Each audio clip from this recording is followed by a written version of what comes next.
Meus irmãos, todos que estão aqui, os diáconos, as religiosas, o povo de Deus, os catequistas que hoje iniciam a semana de catequese da nossa paróquia, têm a oportunidade de mergulhar um pouco mais sobre os mistérios da nossa fé.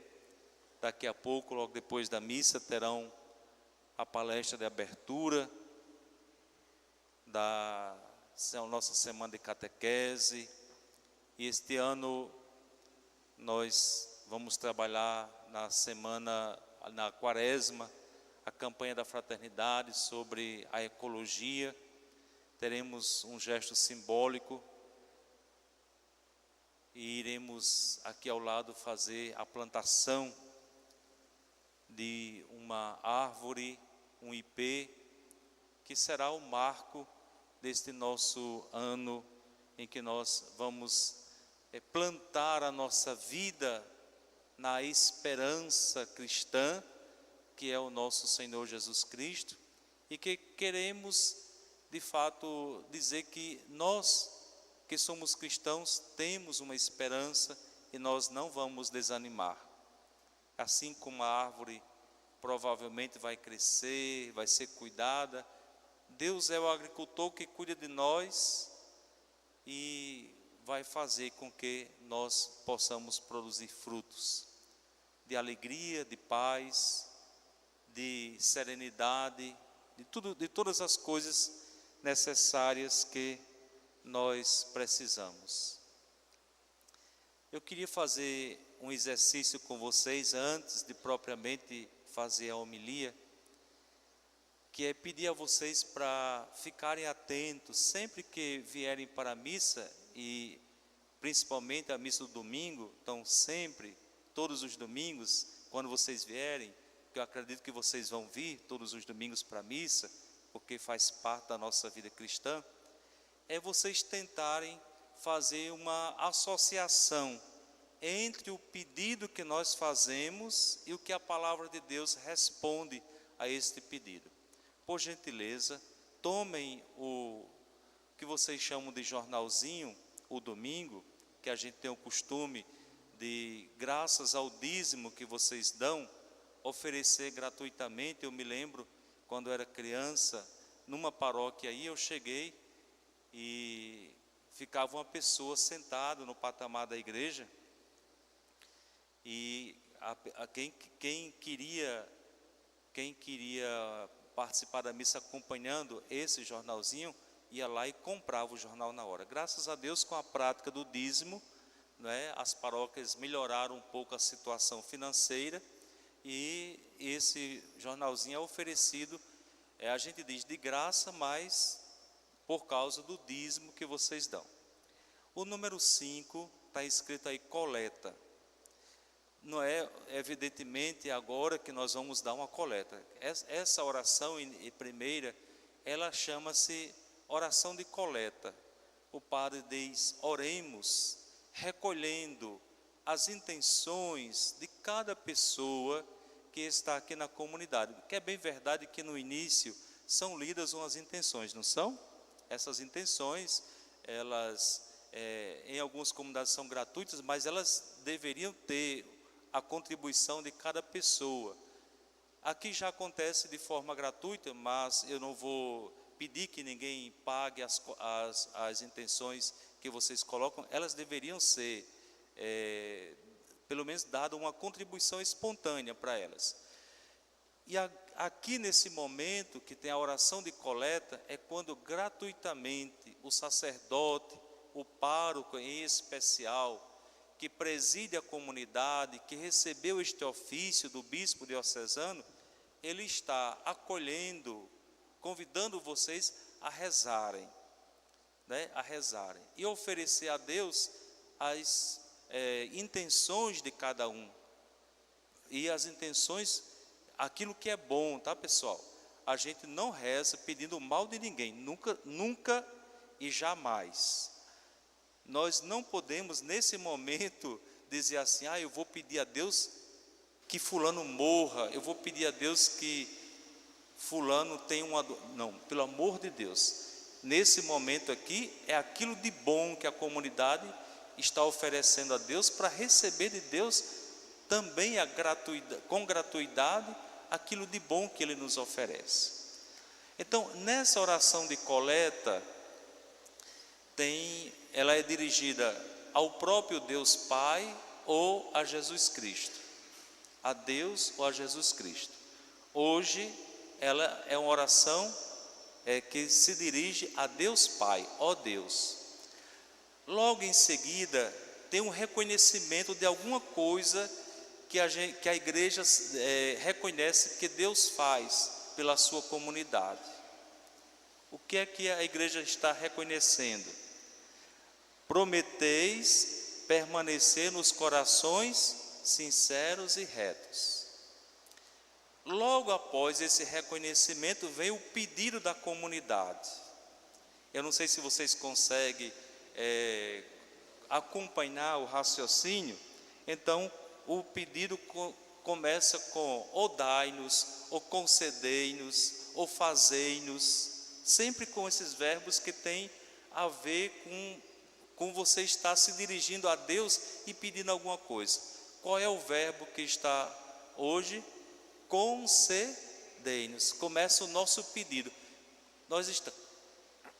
Nós estamos reconhecendo que Deus gosta de permanecer no coração das pessoas que vivem retamente e vivem sinceramente. Agora nós pedimos uma coisa, o quê? Dai-nos viver assim, como? Com um coração sincero e reto. Qual é o pedido de hoje? Deus nos conceda viver com um coração sincero e reto. Se vocês depois quiserem compartilhar na casa de vocês, digam: eu fui para a missa hoje e na missa nós como comunidade pedimos a Deus que Ele nos conceda viver com o coração sincero e reto. Pronto. Depois que a gente observa esse pedido, vão fazendo os exercícios nos próximos domingos, para a gente tentar fazer uma associação entre aquilo que a gente pede com a igreja e aquilo que a igreja nos ensina pela sua palavra. Agora vamos ao que nos diz a palavra de Deus. Lembre-se do pedido. Qual é?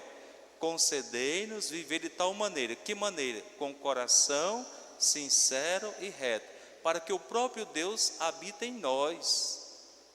Agora vamos às leituras. São, nós diríamos assim, 4 leituras. Uma leitura do Antigo Testamento, geralmente durante o tempo comum. Respondendo a essa leitura do Antigo Testamento, nós temos um salmo. O salmo é uma oração que um homem piedoso, diante da situação da vida, do cotidiano da vida, ele faz. E é muito importante a gente prestar atenção nos salmos, porque também nós podemos, no cotidiano das nossas vidas, fazer a nossa oração inspirados nesses salmos que a igreja coloca para a nossa oração. Porque a gente já é acostumado a rezar o Pai Nosso, a Ave Maria, não é? A Salve Rainha, as outras orações do cristão, mas nós também podemos fazer uma oração que seja diferente disso, e nós não estaremos pecando, e como também não estaremos pecando se a gente só souber rezar Pai Nosso e Ave Maria, tá? Há algumas pessoas que talvez até nos critiquem: vocês só sabem rezar Pai Nosso, Ave Maria. Não se intrometam com a nossa vida, é o nosso jeito de rezar, não é verdade? Então a gente reza com essas orações que a igreja nos ensina, que a experiência humana nas comunidades vai fazendo acontecer, e nós vamos pegando esse hábito. Mas nós também podemos rezar como o salmista, fazendo uma oração diante de Deus. Uma segunda leitura, que é do Novo Testamento, ou é dos Atos dos Apóstolos às vezes, ou das cartas paulinas, ou das cartas católicas, ou do Apocalipse, e o Evangelho. O Evangelho é o centro da liturgia da palavra. É a leitura. Eu posso até suprimir uma dessas leituras, mas eu jamais posso suprimir o Evangelho, porque é o próprio Jesus falando a mim. É o próprio Jesus, palavra eterna do Pai, que se faz palavra na nossa vida. Então, dito isto, eu estou dando essas dicas assim para a gente fazer a ligação entre o que a gente pede e o que a gente escuta na palavra. Bom, então o que nós ouvimos hoje? O profeta Jeremias, na primeira leitura, sendo duro e ao mesmo tempo sendo, nós diríamos assim, cortês. Duro para quem? Para quem se exalta demais e se esquece de agradecer o dom da vida que Deus concedeu. Quem se apega demais a determinados bens transitórios, que seja riqueza, que seja móveis ou imóveis, aquelas pessoas que se apegam demais, até mesmo talvez as pessoas, e acham que nisso está a sua segurança. Mas tudo isso é passageiro, tudo isso é efêmero. O livro de Eclesiastes chama, tudo isso é vanidade, é vaidade, né? Tudo isso é vaidade. Ou seja, não edifica plenamente, não dá a plena felicidade ao ser humano. Então, o autor sagrado da primeira leitura, profeta Jeremias, diz: feliz o homem que a Deus se confia, e nós rezamos no salmo, mas é maldito o homem que não confia em Deus. Não está escrito assim Então, aí agora o que isso tem a ver com o pedido? Como é que nós vamos manter o nosso coração sincero e reto? Porque nós pedimos a Deus que Ele nos dê um coração sincero e reto. Como é que nós vamos manter o nosso coração sincero e reto? A resposta nós vamos encontrar na primeira leitura: mantendo a nossa confiança no Senhor. E aqui parece que o autor sagrado, ele está descrevendo o sertão do Seridó. Ele diz que o homem que confia apenas em si mesmo, nas suas riquezas, que se afasta de Deus, é como os cardos do deserto. Ele não vê chegar a floração, a vegetação ela é seca,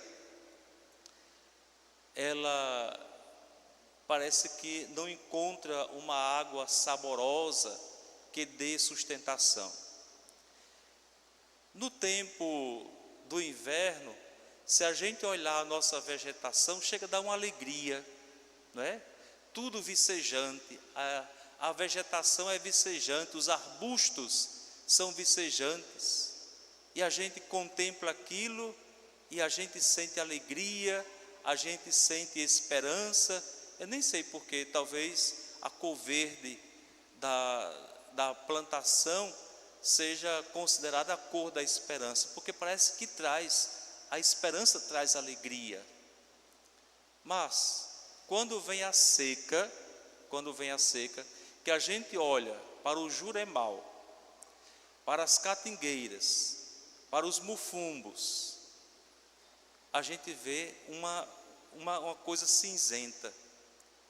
E quando a gente olha para aquilo, parece que dá um certo desespero. Será que vai chover de novo para florescer? Será que vai chover de novo para nós vislumbrarmos a vida? São dúvidas, inquietações. E se a gente não confia em Deus, a gente perde a esperança. Se a gente não confia em Deus, olhando para a cinzenteza do que está ao nosso redor, nós podemos mergulhar nas nossas dúvidas e até mesmo cair na depressão. Aí vocês vão dizer, mas isso não existia antigamente. Existia, mas as pessoas foram acostumadas a serem muito mais fortes. E numa humanidade fluida que nós estamos vivendo hoje, as pessoas não têm a mesma fortaleza dos nossos antepassados, não têm a mesma fé, não têm a mesma esperança. E às vezes a gente até se surpreende com alguém que a gente gostaria que não passasse pela, como é que chama, antes de ser depressa, pela ansiedade. A gente acha que aquela pessoa nunca vai passar por isso, a gente acha que aquela pessoa nunca vai passar pela depressão, e a gente diz logo, é besteira. E não é. É porque nós não estamos mais com a nossa sustentação naquele que traz a verdadeira esperança para nós, que é o nosso Deus. Nós estamos buscando por aí várias tentativas de respostas para a nossa vida e nós não estamos encontrando. E por causa disso, nós vamos nos frustrando. Aí nós vamos entrando no medo e nós vamos criando ao redor de nós uma ansiedade. E a ansiedade vai nos levando ao fundo do poço e muita gente vai perdendo a vida. E aí eu fico pensando que nesse contexto da primeira leitura de hoje, duas árvores, já que eu usei a imagem da árvore do sertão do Siridó para ilustrar o que o profeta Jeremias está dizendo, trazem uma lição para nós. Vocês se arriscam a dizer quais são? O juazeiro e a algaroba. Você olha no mundo cinzento, talvez 1 ou 2, 3 no máximo, você consegue vislumbrar. Vicejante, as suas folhas verdinhas, quem são? Os juazeiros. E perto das casas, porque as pessoas plantaram para alimentar outrora o gado, e não sabendo que o benefício que ela trazia, que era o seu fruto, a sua vagem, para alimentar o gado, o prejuízo que trazia também para o solo, que é a algaroba. Padre, então por que você está trazendo essas duas árvores? Porque elas são símbolo de resistência. Elas vão buscar, para se manterem firmes, a água no mais profundo que elas puderem.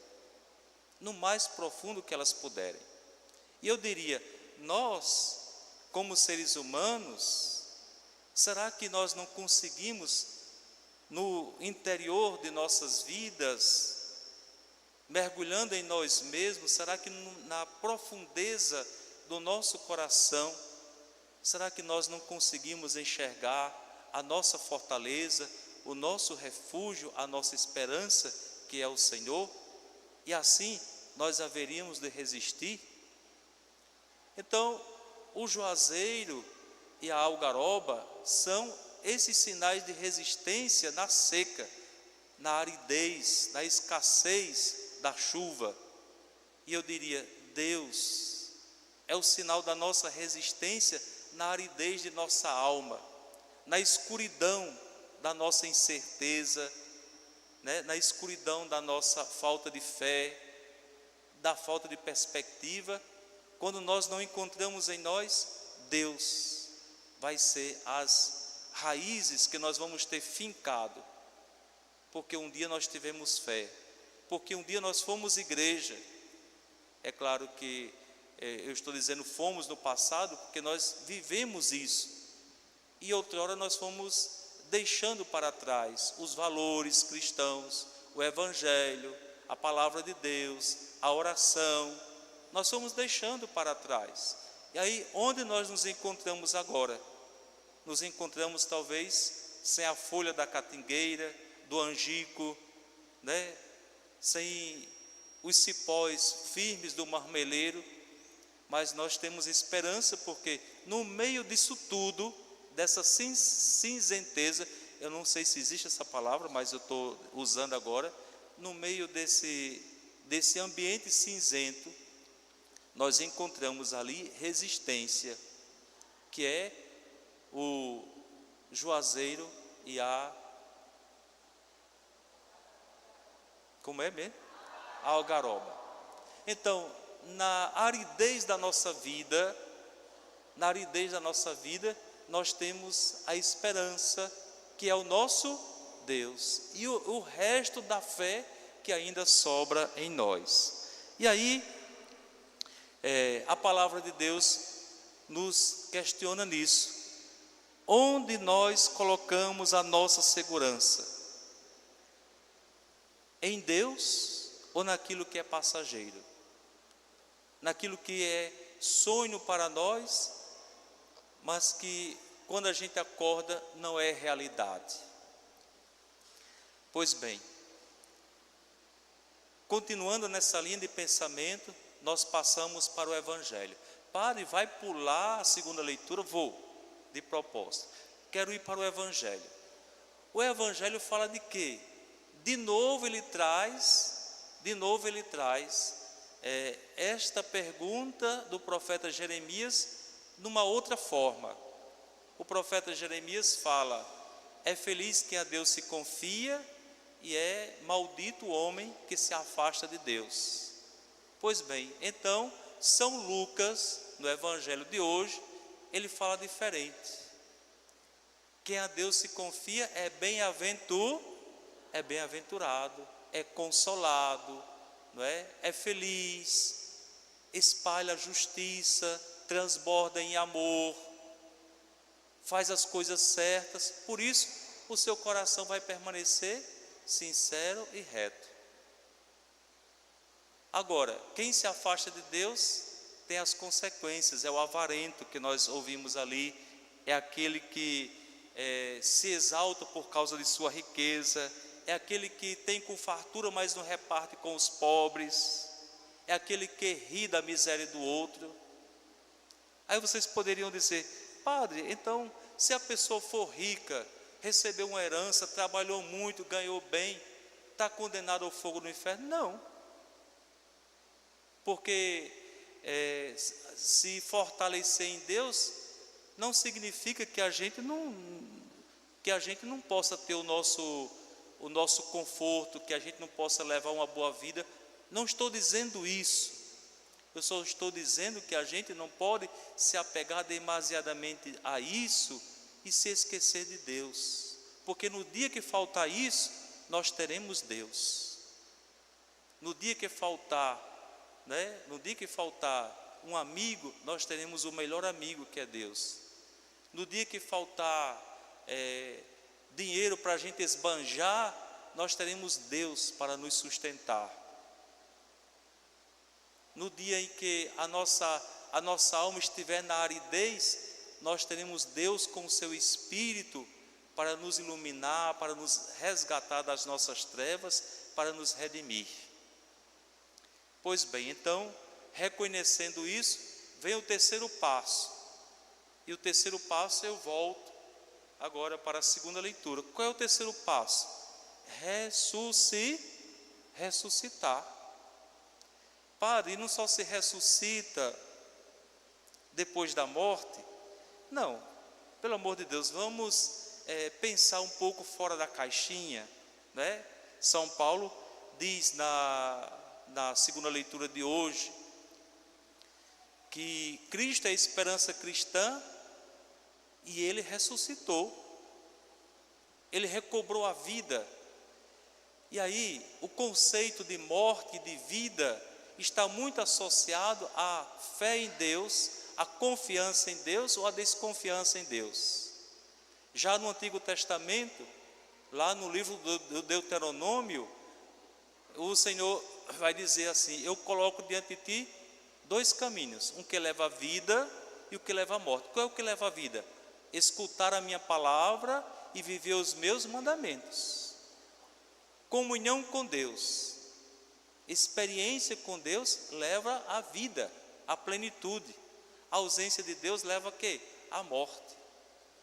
Se na minha vida eu tenho atitudes, que me levam a renegar Deus, mas em um determinado momento eu reconheço que eu errei, então é hora de ressuscitar. E como que eu vou fazer esse processo de ressurreição para uma vida nova? Através daquilo que nós chamamos de conversão. E aí nós temos na Sagrada Escritura vários exemplos. O mais conhecido deles é o filho pródigo, é o mais conhecido, que a gente sabe. Mas temos o Salmo 50 de Davi, o grande pecador. E ele fez o seu processo de recomeço, de conversão, e pediu a Deus: dai-me de novo a alegria de ser salvo. Então isso significa o quê? Ressuscitar, ser uma nova criatura. Portanto, a mensagem de hoje nos convida a tomar uma decisão. E essa decisão, ela é uma escolha diária, minha gente. Hoje, domingo, dia 16 de fevereiro, eu quero ter o meu coração sincero e reto?